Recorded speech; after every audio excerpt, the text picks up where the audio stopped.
telling me Steve Harvey and P. Diddy had relations, and for the past 25 years, P. Diddy has been blackmailing Steve Harvey. Because I'm so quiet, there's been so many stories that have been made up about me. Like, I've seen stories about me being like fully in love with somebody, and we have like this whole relationship, and I'll see the guy and I'm like, I've actually never even met him before. No. Steve Harvey is going down with the diddler. My sources very close to me told me about 25 years ago, Steve Harvey went to a freak-off. No party either, because you think you're gonna run into your church group or something.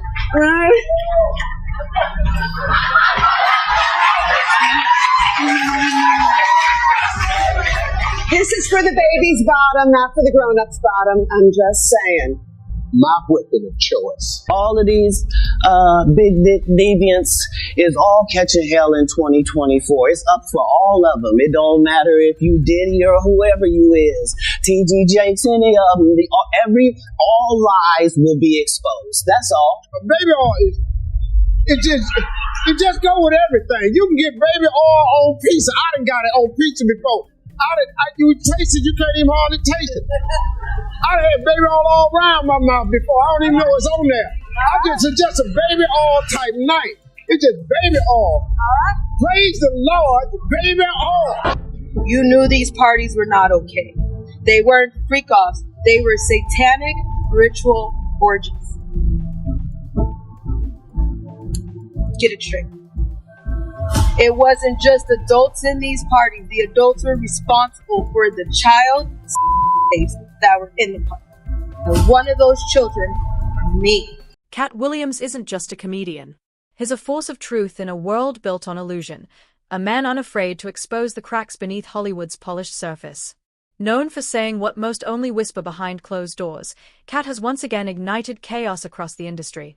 His latest revelations strike directly at the heart of comedy's elite, calling out legends like Steve Harvey, Cedric the Entertainer, and Ricky Smiley. But this isn't about rivalry or ego, it's about exposure. Reports suggest that these comedians aren't fearful of Cat's fiery temper, they are terrified of his truth. Even Hollywood heavyweights like Samuel L. Jackson have hinted that Cat's knowledge runs deep enough to make the entire entertainment world uneasy. Because when Cat Williams speaks, it isn't just comedy anymore, it's confession. You know what the number one job of somebody that sold their soul in Hollywood is to act like it didn't happen. Yeah, for Comedy Jam 25. It's good to see so many funny people together in one room, all wondering the same thing. Is Cat Williams gonna show up? I'm nervous as hell right now. Or take the praise for what it is. Understand that, okay, if I do this, there's gonna be more trouble in this world. That's right. So I'm on Samuel Jackson. We was in Portofino. We finished dinner one time. We walking back to go get on this boat. Hey, you're Samuel Jackson. I want to take a picture. There might be far more to this story than anyone is willing to admit. Especially now, after Cat Williams' recent remarks that boldly connect Steve Harvey to Diddy's alleged tapes, a claim that has only fueled his determination to never stay silent. What many don't realize is that this feud didn't start overnight. Its roots go all the way back to Detroit, during one of the most unforgettable nights in comedy history, a legendary showdown that still gets talked about to this day. Nearly 10,000 fans filled the arena that night, buzzing with anticipation for a once-in-a-lifetime clash, Steve Harvey versus Cat Williams. Both men came prepared to dominate, but as soon as the jokes started flying, it became painfully obvious that Cat was operating on another level entirely. His timing was electric, his delivery fearless, and his wit razor-sharp. The crowd roared louder with each punchline, especially when Cat turned his fire towards Steve's iconic hairline. In that moment, laughter filled the room, but underneath it all, something deeper began, a rivalry that would quietly burn for years. Well, one of my biggest issues is people that see themselves weirdly in cases like this. And what they want and what they say are two different things. What they say is, I never want to see a black man go to jail. And I never want, and the reality is a lot of people that fall in line with that, or whether it's the Tories and, the Bill Cosbys, they don't want redemption and they don't want equality. They want the same privilege to get away with those type of things. That's what they really want. That's what they see in themselves. So removing just the Diddy of it all, I get tired of people that take on these cases as some kind of redemption for themselves. It's like, look, bro, you do horrible things to individuals and you are a serial fill in the blank, whether that's, in all these cases, and it's varying degrees of things that usually happen towards women. You guys don't want equality, guys. You want the same privilege as oppressors. And a lot of times, you don't even want to sit on the table. You're willing to sit on the floor as long as you can be in a room and oppress other people. So I don't. You guys can sell me with I just want a black man, and I don't want that. I want abusers to pay for their consequences, and there's many levels of abusers. The streets are talking, and the streets are saying that Steve might be in panic mode. If you watch my last video about Steve, you would know that Steve picked out Lori Harvey to Diddy, allegedly. Well, word on the street is that Steve had been trying to do so for some time now, and the opportunity finally arose after the passing of Kim Porter. But this is how wicked Steve actually is. You see, Lori and Kim had a pretty close bond when she was alive, and even after Kim's passing, Lori paid tribute to Kim on social media. She wrote, "Having a hard time processing this one. You are such a beautiful person inside and out. Thank you for always being so sweet and loving to me. I'm so glad I told you how much I loved and missed you last time I saw you. Your energy was truly something special. An angel on earth and now in heaven. R.I.P. Mama Kim." Now, given Lori's friendship with Kim Porter, it's crazy that she would enter a relationship with Diddy just 5 months after her passing. That's what a villain would do. 2019, and the internet is losing its mind. Diddy, who was then 49, and Lori Harvey, a fresh-faced 22-year-old, are spotted everywhere together. Italy, New York Soho, Malibu dinners, you name it. They're there together. Paparazzi catch them strolling like a couple, and the blogs, well, they go wild. A 27-year age gap? That alone raises eyebrows. But then reports drop that they're rocking matching outfits. Matching outfits, people. Like, who does that unless they're trying to scream, "We're together"? But here's the kicker. Steve Harvey, Lori's stepdad, is chilling with them in Italy while this is all going on. Why is Steve, Diddy's buddy since 2005, cool with his stepdaughter cozying up to a man twice her age? Something is not adding up, and the internet smelled it a mile away. Diddy and Lori Harvey, they're heating things up in Italy. Notice her arm is on the back of his chair. One thing about Lori Harvey is that her dating life is always going to make headlines because that girl knows how to pick and choose her men. She has been in a lot of high-profile relationships, and as a result of that, there have been a lot of weird rumors about her. And she's the type of person who usually doesn't address rumors online, so there are some wild, unchecked rumors about her that are still spreading. Lori's very long list of exes includes soccer player Memphis Depay, rapper Future, Michael B. Jordan, Trey Songz, Diddy's son Justin Combs, and then Diddy himself. All of her relationships have been pretty public, but her rumored relationship with Diddy raised a lot of eyebrows because she had dated his son only a year before. She and Diddy were slammed for being disgraceful. Lori was labeled an HOE, and it was just a mess. Was Lori Harvey passed around? Guys, fast forward to 2025, and the rumors have gotten nasty. They've been nasty for a while. But people are posting all types of claims, with some saying that Lori Harvey was passed around in Hollywood, while others whispered that she was sold to Diddy. Yes, you heard that right, sold. These are unverified, but the fact that people are even saying this shows how shady this whole thing looks. And then there's the Justin Combs angle.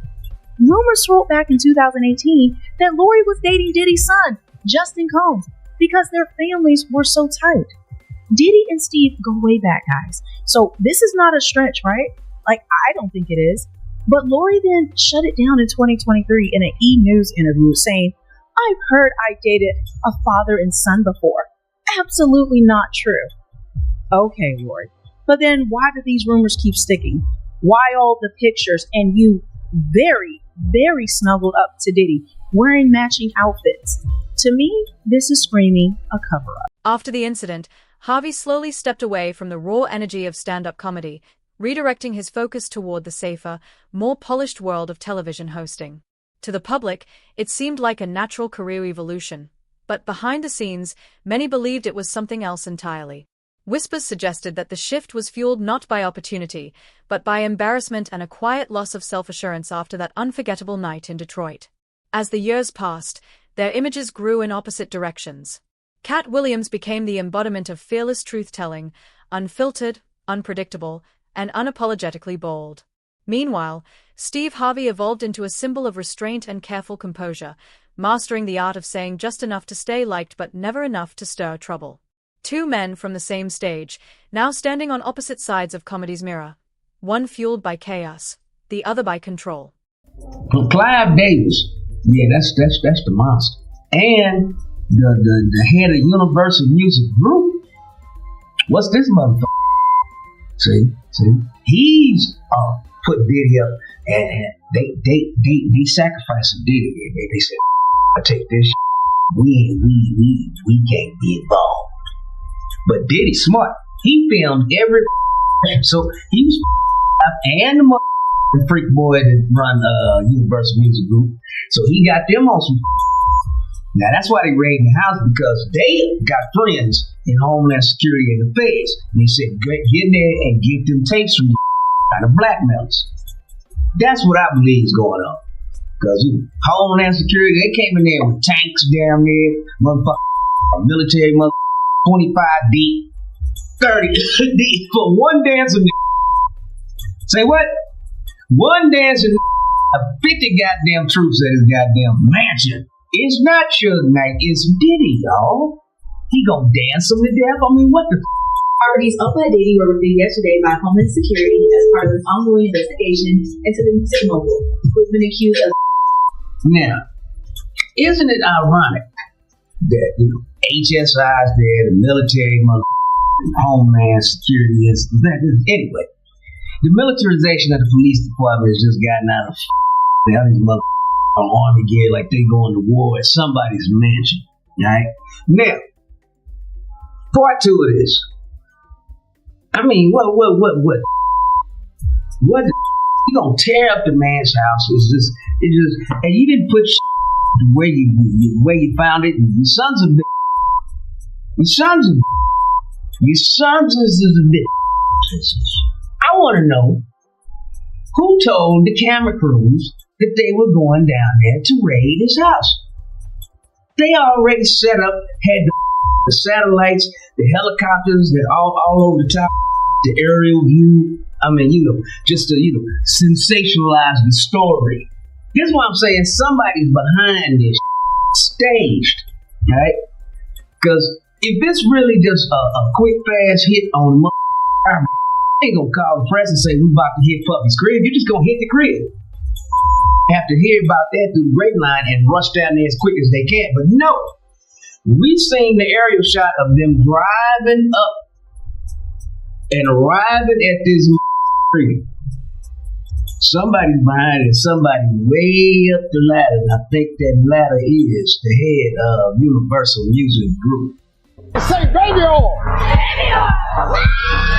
My hidden talents really can't be discussed on national television because it involves excessive amounts of baby oil, low lights, and mold. You gotta be a baby oil professional. Now, most people don't have a microwave in their bedroom. I've installed one because I need baby oil at hand.